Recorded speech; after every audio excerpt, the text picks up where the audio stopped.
Hello, welcome to the webinar.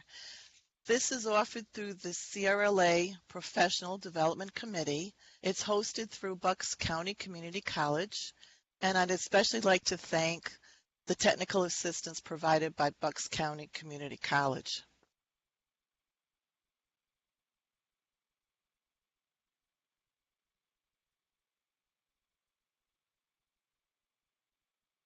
In this webinar, we will have two key presentation goals.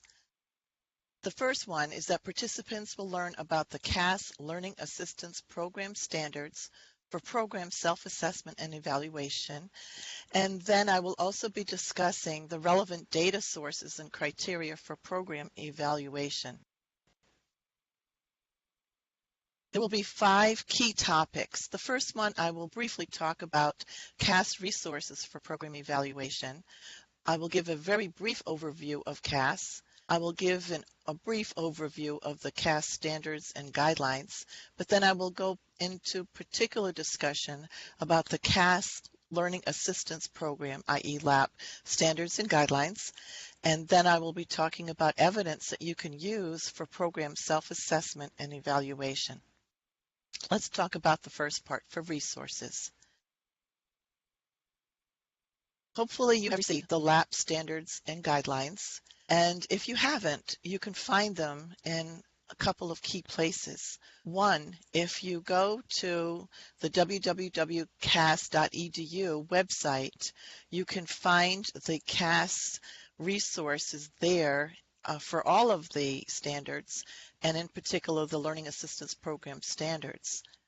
You can also find the LAP standards and guidelines at the www.crla.net pages, and there is a paragraph on the first page that says the Council for the Advancement of Standards in Higher Education just released the new Learning Assistance Program standards. You can click here, so by clicking on that particular blue word here to review the recently updated standards, you can find those standards. In that paragraph, it also has, you can also find them under the My Professional Development tab when you log into the members only section of the CRLA website. Again, for more information on CAS and other available standards, click here. So the second here takes you to the CAS webpage. Again, the www.cas.edu has the resources for you to talk about the LAP standards and also for the self-assessment process. And I will be talking today about what are called the SAGs, the Self-Assessment Guides. And they have a similar structure for all of the different CAS standards. For the 9th edition version of CAS, the SAGs have been revised, and each subsection of the SAGs have a list of suggested evidence and documentation that you can use for your self-evaluation. And the teams for the self-evaluation can use the SAGs to identify and to review and to make ratings on those different criterion measures. I have a picture for you of the latest CAS printed version. If you notice, that's a 2015 version. Like to have you know that the 10th edition will be coming out next year. So this is a new initiative again for CAS. They like to update the standards, and this will be an online resource. I've also provided you a reference for something I thought you might find very useful, and it's using the CAS Professional Standards Diverse Examples of Practice that's put up by NASPA. And that's a 2017 version. I thought that might be very relevant and current for you. Again, if you'd like to see how the CAS Professional Standards can be used, that's a really good resource. All right, let's talk about CAS very briefly. It's a consortium of professional associations in higher education.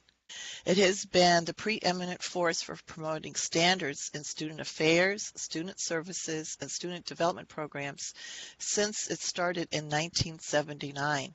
The key goal for it is that it promotes the use of professional standards for the development, assessment, and the improvement of quality student learning programs and services in the context of higher education.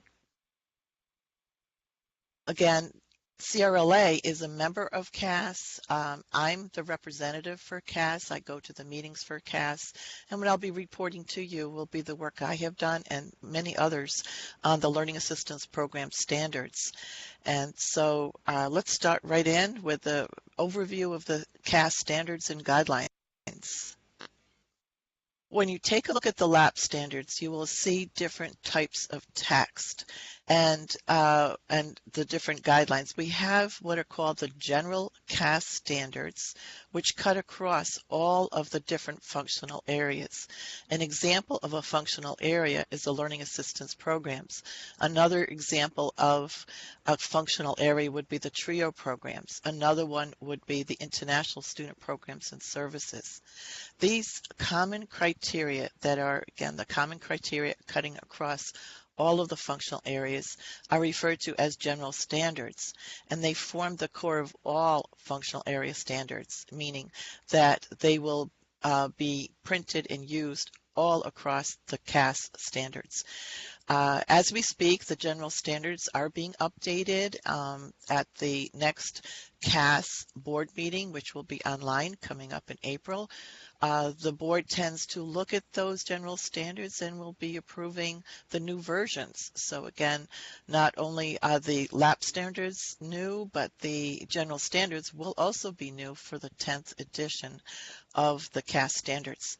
An example of a functional area standard that would be the general standards would be that LAP must collaborate with colleagues and departments across the institution to promote student learning and development, persistence, and success. The reason why I picked this particular example is that collaboration is a key part of the CAS standards, and we'll see that not only today, but if you read the other functional standards, you see that collaboration with colleagues and departments is key across all of the standards. There are altogether 12 general standards. Again, these 12 general standards are those that are in all of the functional areas. They are the mission statement, program, organization and leadership, human resources, ethics, law, policy and governance, diversity, equity, and access, institutional and external relations, financial resources, technology, facilities and equipment, assessment, and evaluation. These are the 12 areas we will be focusing on today to talk about what is comprised in those standards for the learning assistance programs, and we'll also talk about evidence that you can use for those LAP standards. I'd like to point out a difference, though, that when you take a look at the actual standards, you're going to see different types of language in there. There are what are called both specialty standards and guidelines, in addition to the general standards.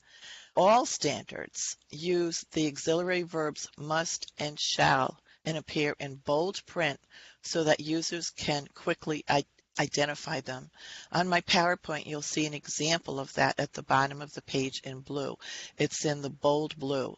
The example would be, LAP must collaborate with faculty members, staff, and administrators in addressing the learning needs, academic performance, and retention of students.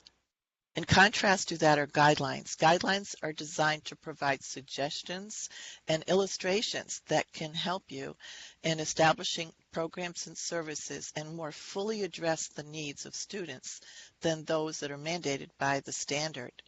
The CAS guidelines appear in regular font, in other words, they're not bold, and use the auxiliary verbs should and may.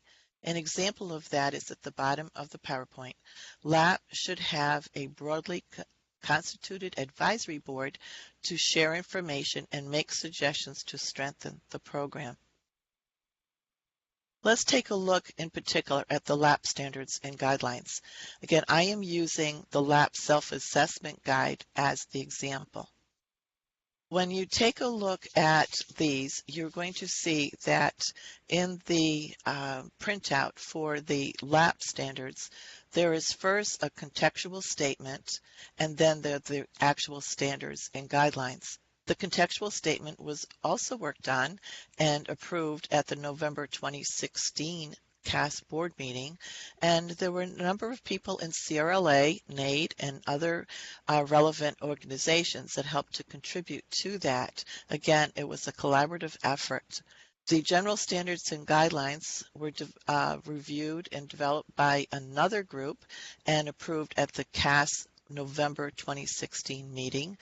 And altogether, they comprise the document that you would have for your program review.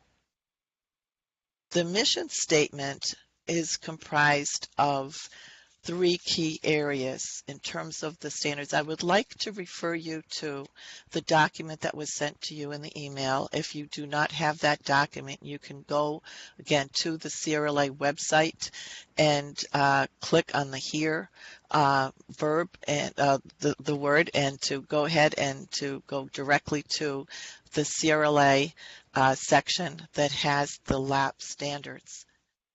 The first part has the statements and the standards and guidelines for program mission and goals, for mission implementation review, and the actual mission statement. Let's take an example of those that would be essential for you.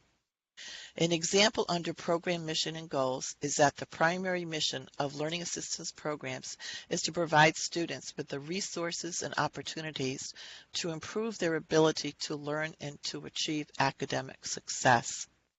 LAP has the following goals: to ensure that students are the central focus of the program, to assist students in achieving their personal potential for learning, to introduce students to the academic expectations of the institution, the faculty members, and the culture of higher education, to help students develop positive attitudes towards learning and confidence in their ability to learn, to foster students' personal responsibility and accountability for their own learning, to provide a variety of instructional approaches appropriate to the skill levels and learning styles of students, to assist students in applying newly learned skills and strategies to their academic work, to support the academic standards and requirements of the institution.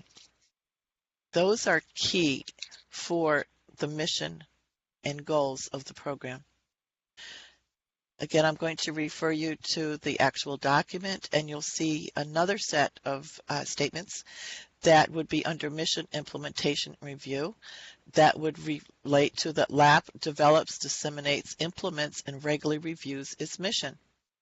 And regarding the mission statement itself, it should be consistent with that of the institution and with professional standards, is appropriate for student populations and community settings, and references learning and development. Let's talk about program, and this is actually the largest part of the standards. There are many, many sections to this and is central to the LAP standards. Let's take a look at the first part, program contribution to student learning and development. The LAP contributes to students' formal education, the curriculum and co-curriculum learning and development. The LAP contributes to students' progression towards and timely completion of educational goals in preparation for their careers, citizenship, and lives. The LAP identifies relevant and desirable student learning and development outcomes that align with the CAS learning and development outcomes and related domains and dimensions. The LAP promotes, either directly or by referral, the cognitive and affective skills that influence learning, such as stress management, test anxiety reduction, assertiveness, time management, concentration, and motivation. Those are just some examples. I'd like to go to this section under Assessment of Learning and Development. LAP engages in outcomes assessment, documents evidence of its impact, and articulates the role it plays in student learning and success. The LAP uses evidence to create strategies for the improvement of programs. The assessment results are shared with the student to formulate recommendations and a plan of instruction. Let's talk about the program design itself. Lab bases its work on intentional student learning and development outcomes. Again, those student learning and development outcomes are key for all of the CAS standards and cut across all of the functional areas. LAP reflects developmental and demographic profiles of the student population and responds to needs of individuals, populations with distinct needs, and relevant constituencies. The scope of programs and services is determined by the needs of the student populations whom LAP are charged to serve. Those are just some examples. Again, you can take a look at other examples that are in the SAGs themselves as well as the LAP standards. Let's talk about underneath collaboration. This is an absolutely essential part of all of the CAS standards. And I'd like you to hear the words with these. LAP collaborates with others across the institution in ways that benefit students. Again, I think that's one of the central roles of CAS, is that the focus is on the students. LAP refers students to appropriate campus and community resources for assistance with personal problems, learning disabilities, financial difficulties, and other areas of need that may be outside the purview or beyond the expertise of the Learning Assistance Program. And I think that's central to us, that when we do not have the resources ourselves, is to look for the resources for the students within the community to help them meet their needs. Let's talk about strategic planning. Actually, before we go into that, the next big area would be organization and leadership.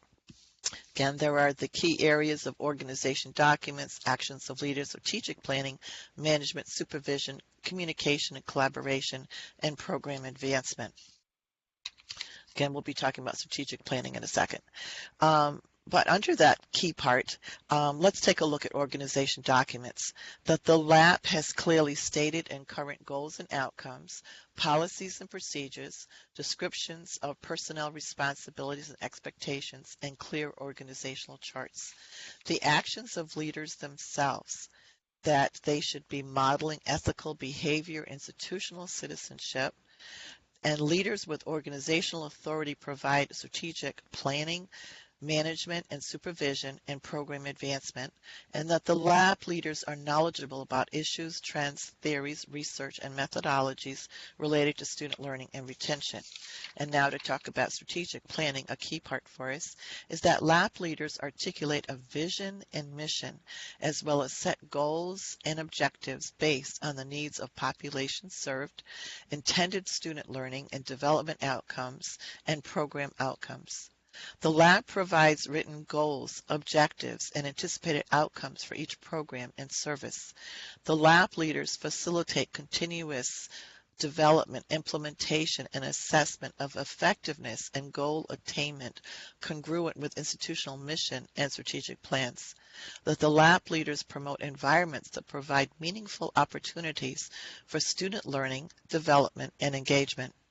That the LAP leaders develop, adapt, and improve programs and services for populations served and institutional priorities, and that LAP leaders include diverse perspectives to inform decision making. Let's talk about the management side. LAP leaders plan, allocate, and monitor the use of fiscal, human, intellectual, and technological resources. The LAP leaders manage human resource processes, including recruitment, selection, and performance planning and succession planning. Again, these are just some of the examples. You'll find others in the actual LAP standards. Let's talk about supervision. LAP leaders manage human resource processes, including professional development, supervision, evaluation, recognition, and reward. I think one of the key things that I hear about that one is so important, that not only LAP leaders are managing others and supervising, but they're providing important professional development for the staff. Let's talk about the next one, program communication and collaboration. Regardless of where LAP is positioned within the organizational structure, it communicates and collaborates with a network of key units across the institution to ensure coordination of related functions, programs, services, policies, and procedures, and to expedite student referrals.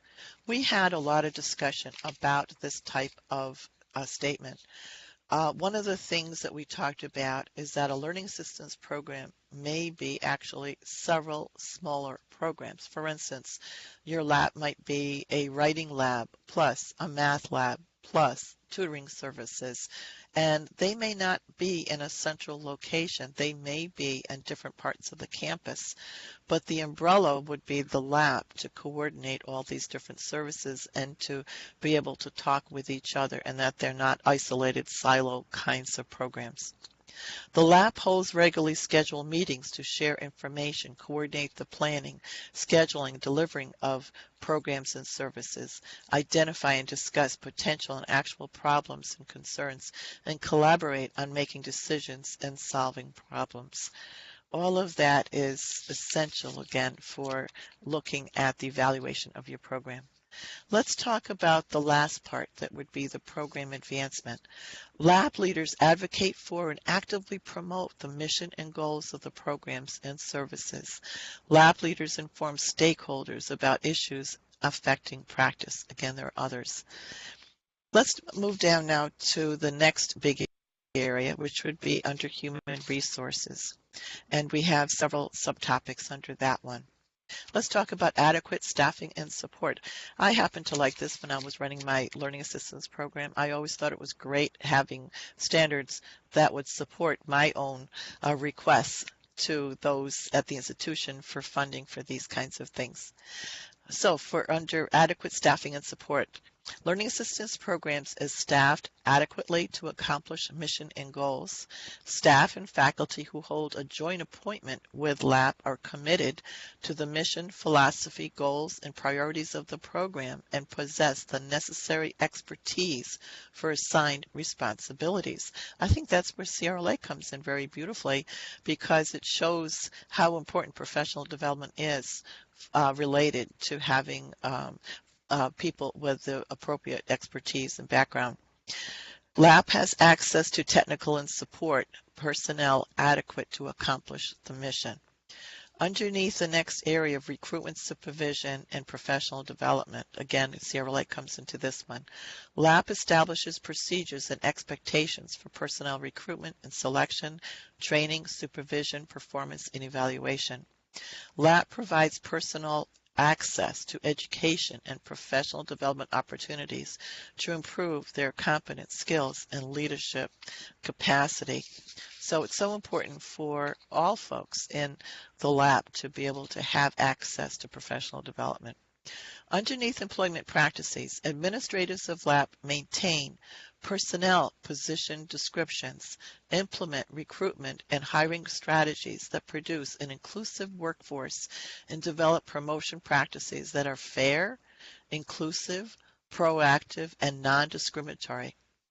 Personnel responsible for delivery of programs and services have written performance goals, objectives, and outcomes for each year's performance cycle to be used to plan, review, and evaluate work and performance and update them regularly. I'd like you to see in that particular statement there are actually keys that will help you when you do your program evaluation. So that a key here is that these different performance goals are written down, and that you have a plan, and that you are having that cycle that is clear. Another standard is that results of individual personnel evaluations are used to recognize personnel performance, address performance issues, implement individual and/or collective personnel development and training programs, and inform the assessment of programs and services. I know at my university, a lot of these are also done in cooperation with our own human resources department. Let's take a look at personnel training. Personnel, including student employees and volunteers, receive appropriate and thorough training when hired and throughout their employment. I'd like to put a plug in here for the CRLA tutoring programs and the certification. I think that tutoring certification process is essential for this particular standard. You could use that as evidence. Personnel have access to resources or receive specific training on institutional and governmental policies, procedures and laws pertaining to functions or activities they support, privacy and confidentiality, access to student records, sensitive institutional information, ethical and legal uses of technology, and technology used to store or access student records and institutional data. Again, there was a lot of conversation about access to records, and we'll be talking about that in some of the other standards as well, and that we know that students are working in a lab and that there'd be certain levels of information that would be accessible to them, but then other levels of information would not be um, available to students because of the confidentiality there. Personnel are trained on how and when to refer those in need of additional assistance to qualified personnel. Again, these are some examples. Another key one that is especially important today, administrators ensure that personnel are knowledgeable about and trained in safety, emergency procedures, and crisis prevention and response, including identification of threatening conduct or behavior, and incorporate a system for responding to and reporting such behaviors. Again, you can read the other ones as well. Professional personnel themselves. Professional personnel either hold an earned graduate or professional degree in a field relevant to their position or possess an appropriate confirmation of educational credentials and related work experience. Again, this is a key one because those who are the administrators and the professional personnel in a lab need to have the appropriate degrees, and not just anyone can go into a lab, but they need to be able to have the background knowledge, skills, competencies to work with the students and to be able to work with them in the appropriate areas. Interns and graduate assistants. Degree or credential seeking interns or graduate assistants are qualified by enrollment in an appropriate field of study and by relevant experience. Degree or credential seeking interns or graduate assistants are trained and supervised by professional personnel who possess applicable educational credentials and work experience, have supervisory experience, and are cognizant of the dual roles of interns and graduate students. Another example, supervisors of interns or graduate assistants adhere to parameters of students' job descriptions, articulate intended learning outcomes in student job descriptions, adhere to agreed upon work hours and schedules, and offer flexible scheduling when circumstances necessitate. And supervisors and students both agree to suitable compensation if circumstances necessitate additional hours. Again, there are other standards here. I'm just using these by way of example. Another area is under student employees and volunteers. The student employees and volunteers are carefully selected, trained, supervised, and evaluated, have access to a supervisor, and are provided clear job descriptions, pre-service training based on assessed needs, and continuing development. Again, students are a key part of a lab. And we are very fortunate to have many talented students at the universities who can work with other students. But again, they have to be carefully selected. They have to have training to continue that training. They need to have the supervision and to be able to have access, especially to answer the questions that come up. We have another area is under faculty members, and in some places there are faculty members assigned to a learning assistance program. A discussion we had, and it's important to know, is that the faculty also need to know the implications of their work for tenure and promotion. That we want to be sure that that is going to be a positive piece for their tenure promotion. Let's go to another key area that would be part of all of the standards, that would be ethics. Again, a lot of these are statements that cut across all functional areas. Learning Assistance Programs reviews applicable professional ethical standards and adopts or develops and implements appropriate statements of ethical practice. LAP publishes and adheres to statements of ethical practice, ensures their periodic review, and orients new personnel to relevant statements of ethical practice and related institutional policies. In other words, this would be an area that would be important for training for not only professional personnel, but for students as well.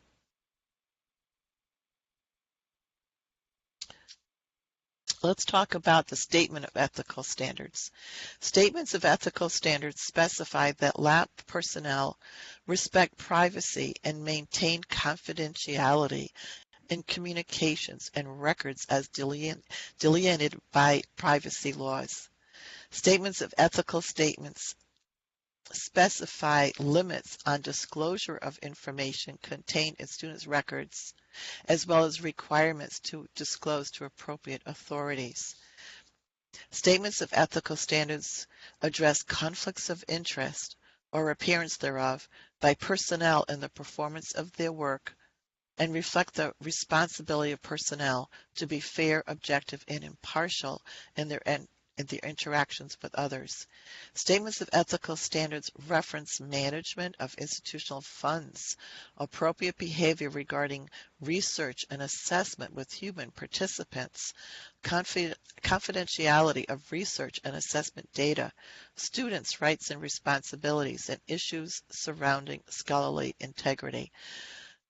You can probably hear that there are other kinds of institutional review boards that would have a stake in this. And so this particular language references, like for instance, the IRB, again, going back to human resources, and again, tapping into the other types of ethical statements that should be there at a university. Let's talk about ethical obligations. LAP personnel employ ethical decision-making in the performance of their duties. That's the key. LAP personnel inform users of programs and services of ethical obligations and limitations emanating from codes and laws or from licensure requirements. LAP personnel recognize and avoid conflicts of interest that could adversely influence their judgment or objectivity, and when unavoidable, recuse themselves from the situation. Again, there are others. I'm just using these as by way of example, and I encourage you to read the rest of those. Let's talk about the next key area, that would be law, policy, and governance. Under this particular area, the first area is under legal obligations and responsibilities. The LAP should be in compliance with laws, regulations, policies that relate to their respective responsibilities and that pose legal obligations, limitations, risks, and liabilities for the institution as a whole. The LAP has access to legal advice needed for personnel to carry out their assigned responsibilities. The LAP informs personnel, appropriate officials, and users of programs and services about existing and changing legal obligations, risks and liabilities, and limitations. LAP informs personnel about professional liability insurance options and refers them to external sources of the institution if the institution does not provide coverage. Again, all of this has a lot of legal language in it. It is written with the folks who would be in the legal department at the university.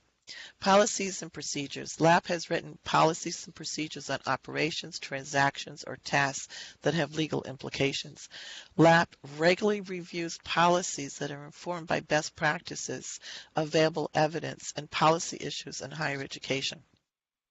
LAP has procedures, systems, and guidelines consistent with institutional policy for responding to threats, emergencies, and crisis situations, and disseminate timely and accurate information to students, other members of the institutional community, and appropriate external organizations during emergency situations.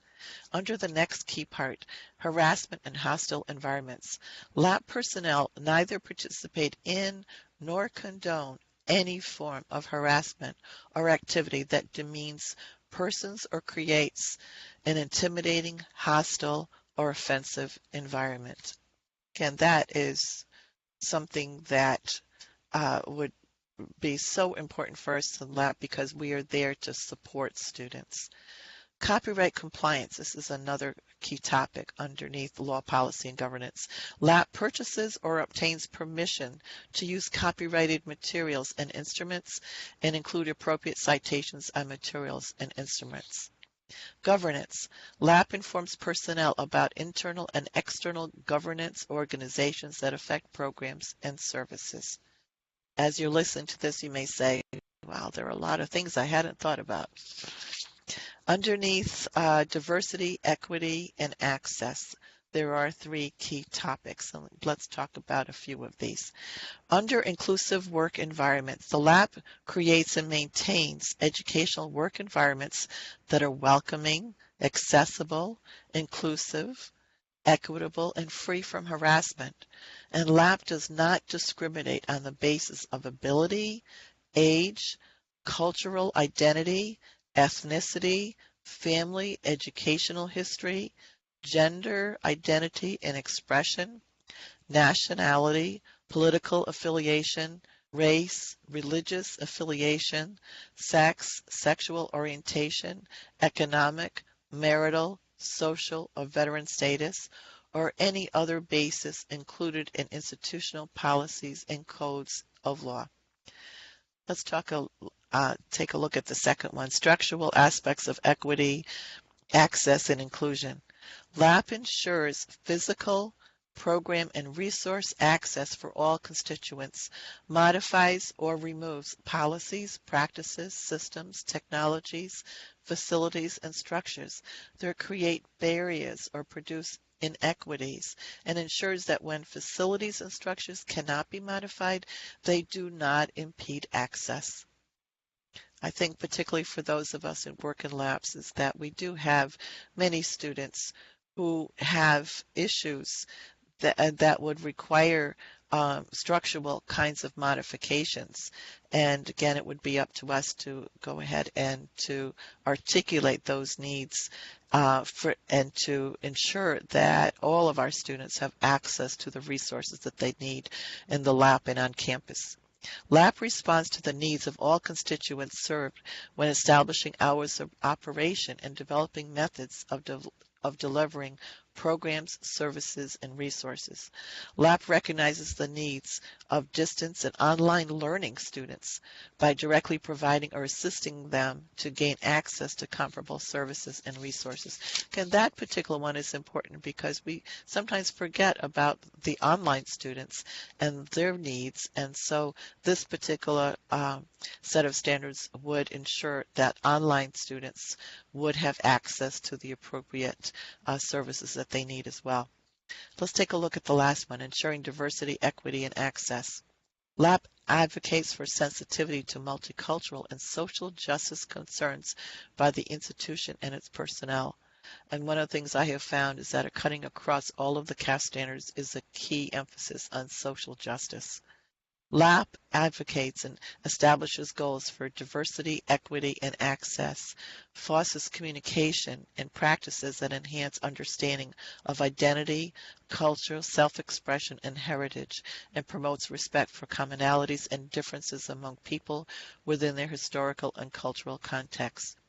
Again, you can take a look at these others, but these are key standards for the LAP.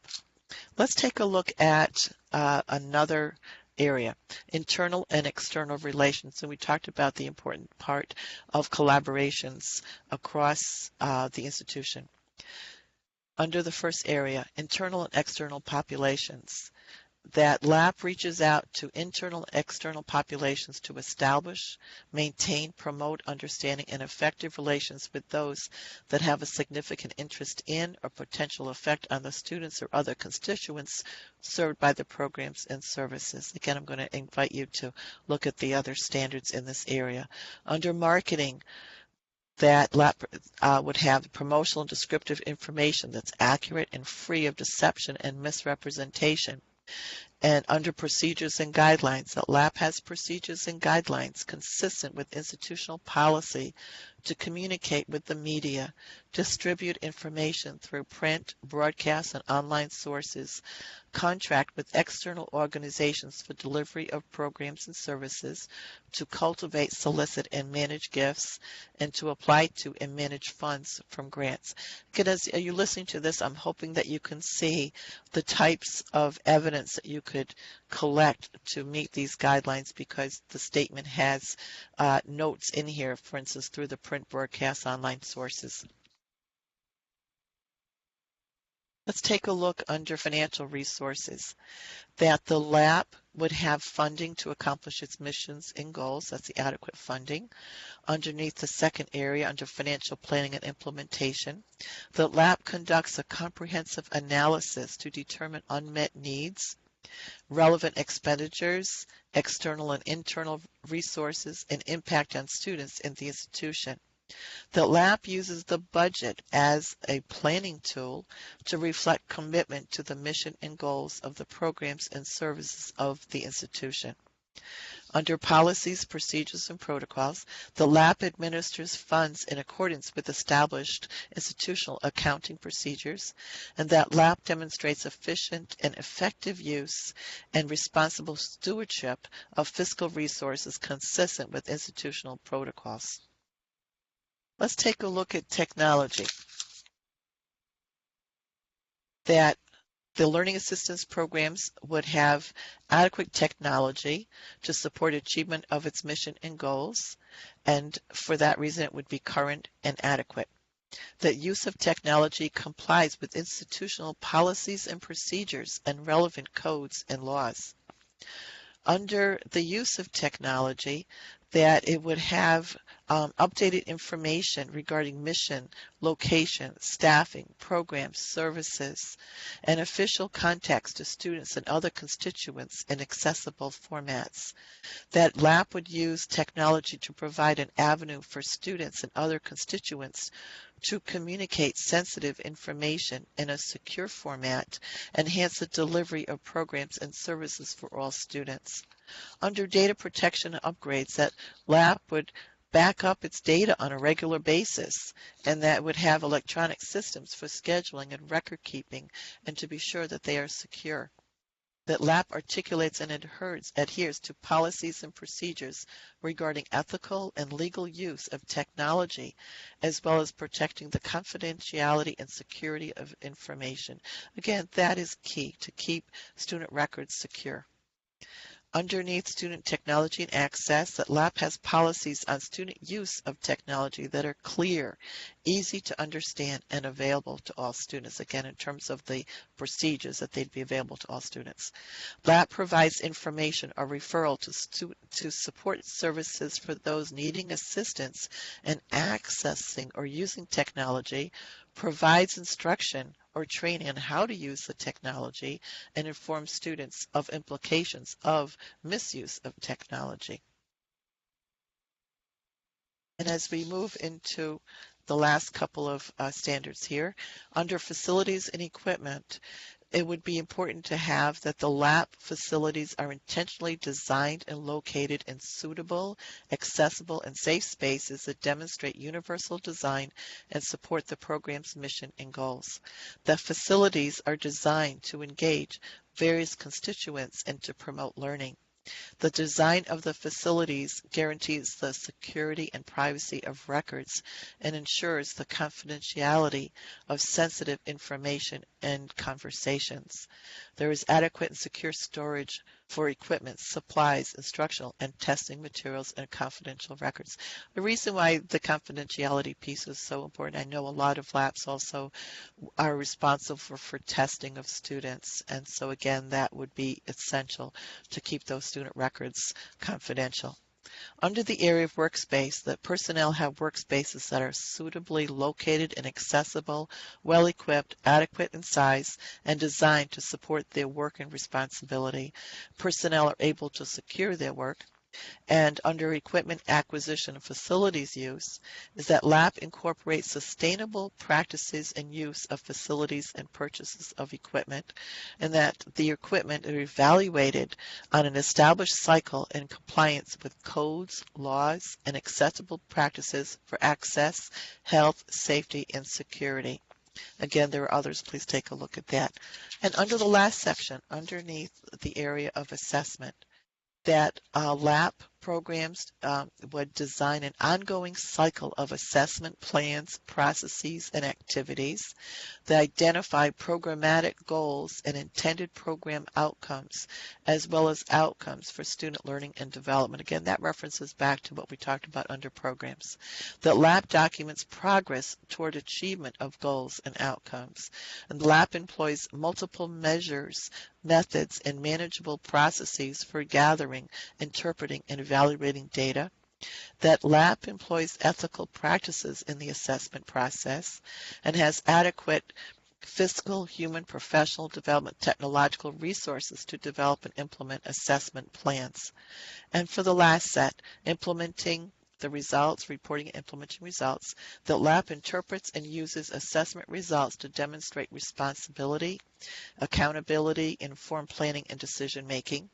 That LAP reports aggregate results to respondent groups and stakeholders, and that LAP assesses effectiveness of implemented changes and provides evidence of improvement of programs and services. Well, at this point, that concludes our discussion and our area of the LAP standards, but now let's take a look at some of the evidence that you could use for program self-assessment and evaluation.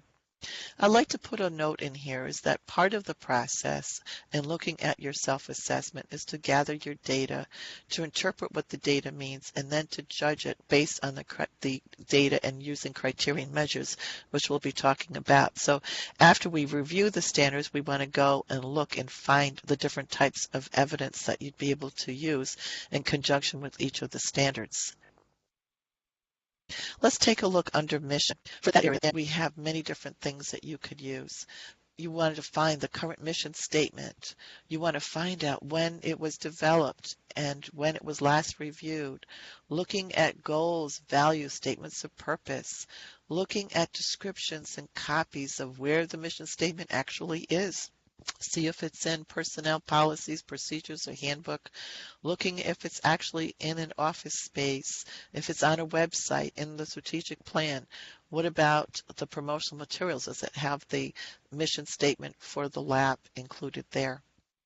You'd want to look at the institutional and divisional mission statements and to see how the lab works with that. Look at other professional standards that are in the field and to see how they're aligned with the program and the service. And also to look at the institutional demographics, looking at the description of the students who were served and the information about the community and how does the mission statement relate to that. Again, that would be suggested evidence and documentation. Underneath program, one of the things is to look at the written student learning and development outcomes for your particular programs. And then to have a brief historical perspective on it about how they were developed.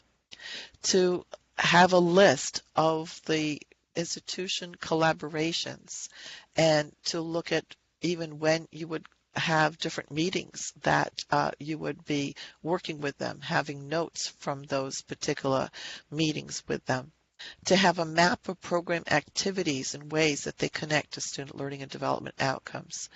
To map or report outcome assessment activities and the results. To look at strategic plans and to see how they are designed and how they are used. And again, any other types of program specifications that you would have, again, describing how your program is set up. Underneath organization and leadership, it's important to look again at the goals and the outcomes, to look at the policies and procedures, to look at personnel and student handbooks, policies and procedures. Again, all of these have to be written down. The personnel position descriptions, expectations, and performance review templates. To look at contracts that have personnel memos, to look at reports, annual reports by program leaders, to look at program leader resumes and to see what their expertise levels would be, to see what type of professional development, what kind of activities that they have completed, to look at strategic and operating plans, to look at needs assessments of program constituents, and to then take a look at a report of the different types of professional development activities that would be completed by personnel in the department. Underneath human resources would be to take a look at program missions and goals and outcomes, to look at operating policy and procedural manuals and statements. And again, these might be for the institution as a whole, and that would apply to your program as well. To look at the organizational chart for your programs, to look at any written personnel handbook, the position descriptions, including those for student employees, volunteers, graduate students, and to see what type of expectations you have for your students and for those in the LAP program, including, again, professional personnel. To look at annual reports and look at data that you would have for the student utilization of your services, to look at staff to student ratios, to look at benchmark reports, to look at student and staff personnel profiles or resumes, to look at reports on personnel, training, agendas, and schedules, to look at statement of staffing philosophies, professional development activities, minutes from staff meetings at which personnel resources and standards were discussed and addressed. And under ethics, let's take a look at program code or statements to look at ethics statements from relevant functional area professional associations, to look at personnel policies and procedures, to look at the student code of conduct, to look at operating procedures and policies related to human subjects research, and minutes from meetings during which staff reviewed or discussed the ethics. As we look at other evidence, looking at emergencies, procedures, operating policies and procedures, looking at personnel policies and procedures or handbook, institutional codes of conduct, looking at contracts, copies of related laws and legal obligations, and resources of professional liabilities insurance. Let's take a look at the evidence you could use for diversity, equity, and access. Look at diversity statements, goals and objectives related to diversity, equity, and access, training plans and agendas for personnel, lists of programs and curricula related to diversity, equity, and access. To look at personnel policies and procedures and or other handbook. Underneath the standard of diversity, equity, and access, take a look at the written diversity statements you have, the goals and objectives related to diversity, equity, and access. Look at the training plans and agendas for personnel, lists of programs and curricula related to diversity, equity, and access. Look for the personnel policies and procedures in your handbook, specifically the statements against harassment or discrimination. Look at any types of audits that you would have for your programs, the assessment results such as participation rates, demographics, campus climate, and student needs. Under the areas for internal and external relations, types of evidence you could look for would be promotional materials such as the brochures, sources of information about the program, catalogs, brochures, staff, and student handbooks.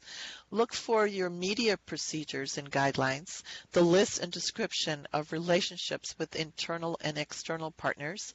Look for meeting minutes that you would have with the different stakeholders. Underneath the standards for financial resources, look for your budget statements and statements about the process for your budget, financial statements and audit reports, the student fee process and application. Look for the financial statements for grants, gifts, and other external resources. Underneath technology, look for the policies you have related to the use of technology, and look for the inventory that you would have for your technology.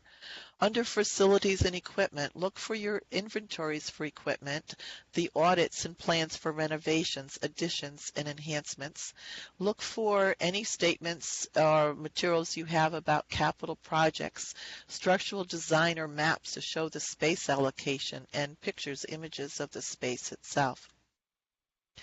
And under assessment, look for examples about your program goals, key indicators, outcomes, related assessment data, documentation for student learning and development outcomes, and related assessment data.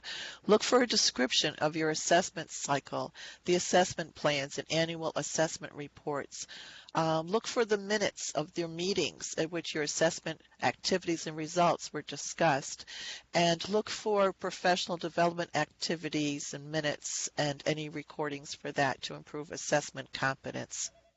After you go ahead and get your evidence, take a look at your criterion measures and to see how your criterion measures could be used to evaluate the worth of your evidence, to see if your criterion measures would show that the evidence does not apply, is insufficient evidence or unable to rate, to see that the evidence does not meet the standard or it partly meets the standards, it meets the standards, or exceeds meeting the standard. The last one is actually a good one.